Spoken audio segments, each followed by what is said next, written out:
Prophecy is one of the greatest proofs of the Bible's truth. Upon hearing this claim, many critics may immediately become skeptical and will claim that biblical prophecies are horoscopic in nature. That is to say, they are broad and generic enough so as to fit many different events, similar to the vague so-called prophecies of Nostradamus. As you are about to see with your own eyes, such claims should not be made without first examining and really considering the actual evidence. One of the most amazing fulfilled prophecies is contained in the book of Daniel, where the angel Gabriel relays a precise prophecy about the coming Messiah being killed, and proceeds to give a very specific timeline leading up to this event. The prophecy is contained in Daniel chapter 9, verses 25 through 26, and reads in part, "Know therefore and understand that from the going forth of the command to restore and build Jerusalem until Messiah the Prince, there shall be 7 weeks and 62 weeks, and after the 62 weeks, Messiah shall be cut off." So here we have a definite start point, a specific amount of time, and a definite end point. The question is, how closely does this prophecy match up with the eventual coming of Jesus Christ and his crucifixion? Let's take this one step at a time and see what we can figure out. Our start point is the going forth of the command to restore and rebuild Jerusalem. Can we know when this happened? Well, this command was given by Persian King Artaxerxes I in the 20th year of his reign. The decree is recorded for us in Nehemiah chapter 2. So, to figure out our date, we need to know when Artaxerxes began his reign. There is good historical and archaeological evidence to suggest Artaxerxes' reign began in 475 BC.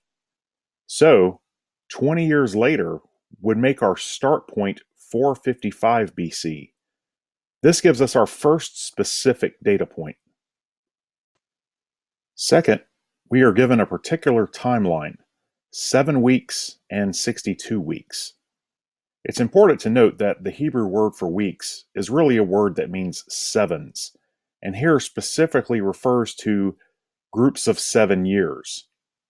So what we have are 7 weeks of years and 62 weeks of years. This gives us 49 years and 434 years, respectively. Add them together, and that brings us to a total of 483 years.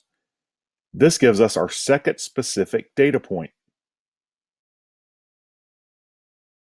With these two data points, we can now figure out the actual year of Messiah's death being claimed in Daniel's prophecy, when the Messiah shall be cut off.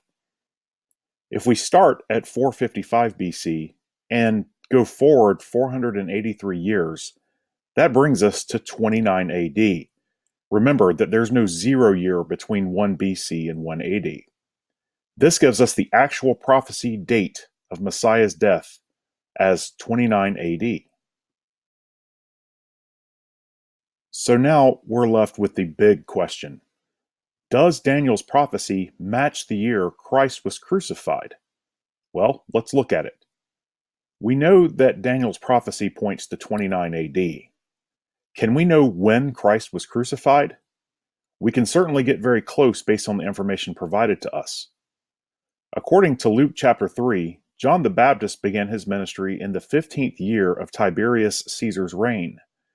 Tiberius was appointed co-regent with Augustus in 11 AD, so the 15th year would be about 26 AD when John began his ministry, followed shortly by Jesus.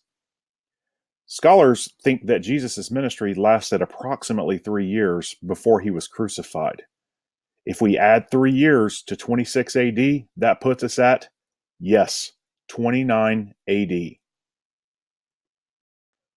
To put that in perspective, Daniel prophesied the exact year that the coming Messiah would be killed, nearly 5 centuries in advance. Is it possible this was somehow a hoax? Perhaps the prophecy was added or modified later to fit the timeline of Christ. With all the outside historical and archaeological evidence supporting these events, a hoax seems highly unlikely. Also, consider the fact that the Daniel prophecy is only one of many accurate prophecies and foreshadowings describing the coming Messiah. Many people may think that prophecy is to be regarded as little more than vague predictions that can be easily explained away. But once you take the time to examine the evidence for yourself, it's hard to maintain that position. Perhaps it is an elaborate hoax. Or maybe, just maybe, the Bible is true. And thanks to Daniel's prophecy, we have evidence to support that claim.